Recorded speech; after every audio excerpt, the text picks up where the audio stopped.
गुलाम उन लोगों को कहते हैं जिन्हें दौलत देकर खरीदा जाता है और फिर जिंदगी भर उनसे मनचाहा काम लिया जाता है। मगर कई गुलाम ऐसे भी हुए जो उसे खरीदने वाले राजा या अमीर के इतने करीब आ गए कि एक बादशाह के बराबर रुतबा पा बैठे। आज हम ऐसे ही कुछ गुलामों के बारे में जानेंगे जो अपने मालिक की मेहरबानी की बदौलत जर्रे से आसमान तक पहुंच गए। मलिक अंबर इथोपिया का गुलाम था जिसे अहमदनगर के सुल्तान के वजीर चंगेज खान ने खरीदा। मलिक अंबर की वफादारी से चंगेज खान इतना खुश हुआ कि उसने मलिक अंबर को वो सब कुछ दिया जो एक सल्तनत के वारिस को मिलता है। बाद में अंबर मलिक मुगलों की नजर में आया और मुगलों ने उसे अपना जनरल तक बना दिया। कुतुबुद्दीन ऐबक मोहम्मद गौरी द्वारा खरीदा गया गुलाम था। कुतुबुद्दीन की कुत्तों से भी ज्यादा वफादारी के कारण गौरी ने पहले इसे अपना सैन्य सहायक बनाया और फिर दिल्ली का सुल्तान तक बना डाला। गुलाम वंश की नींव कुतुबुद्दीन ने ही डाली। दिल्ली के कुतुब मीनार का नाम इसी से है। मलिक काफूर अलाउद्दीन खिलजी का गुलाम था। वो अलाउद्दीन खिलजी के इतना करीब था कि उसे देवगिरी का गवर्नर तक बना दिया गया था। खिलजी की मौत के बाद उसने खिलजी की जगह लेने की कोशिश की, पर खिलजी के ही अंग रक्षकों ने उसे मौत के घाट उतार दिया। Vinayak Damodar Savarkar east India company यानी ब्रिटिश राज का गुलाम था। 1911 में उसे अंडमान की कुख्यात जेल में डाल दिया गया।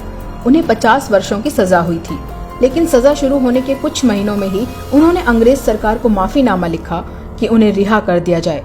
उन्होंने अंग्रेजों से यह वादा किया कि यदि मुझे छोड़ दिया जाए तो मैं भारत के स्वतंत्रता संग्राम से खुद को अलग कर लूंगा और ब्रिटिश सरकार के प्रति अपनी वफादारी निभाऊंगा। अंडमान जेल से छूटने के बाद उन्होंने ये वादा निभाया भी और जिंदगी भर अंग्रेजों के गुलाम मुखबिर बनकर रहे।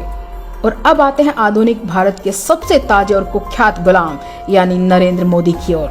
नरेंद्र मोदी हिंदुस्तान के सबसे बड़े पूंजीपतियों अडानी अंबानी के गुलाम हैं।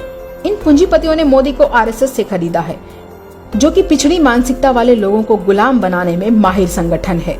अडानी अंबानी ने गुलाम नरेंद्र मोदी की निर्ममता भरी वफादारी और झूठे भाषण देकर जनता को बरगलाने की प्रतिभा को पहचाना और उसे भारत का सबसे ताकतवर आदमी बनाने की पेशकश की।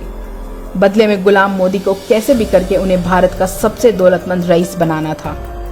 गुलाम मोदी को नए भारत का अवतार पुरुष बनाने के लिए प्रिंट, टीवी और सोशल मीडिया पर करोड़ों अरबों रुपए पानी की तरह बहाए गए। जनता को दिखाया गया कि यही वो व्यक्ति है जो भारत को अमेरिका से बड़ी सुपर पावर बना सकता है।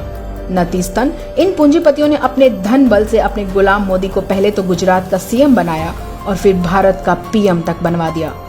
बस तब से लेकर अब तक गुलाम मोदी भारत देश की तमाम संपत्तियों को अपने इन पूंजीपति आकाओं के हवाले कर रहा है, कानून बदल रहा है और सामने आने वाली हर बाधा को बेरहमी से कुचल रहा है। तो अब आप समझ ही गए होंगे कि देश क्यों बर्बाद हो रहा है, हम फिर से गुलामी के दलदल की ओर क्यों धकेले जा रहे हैं, क्यों देश की हर संपत्ति बेची जा रही है, क्योंकि देश पर एक राष्ट्रभक्त नहीं एक गुलाम राज कर रहा है।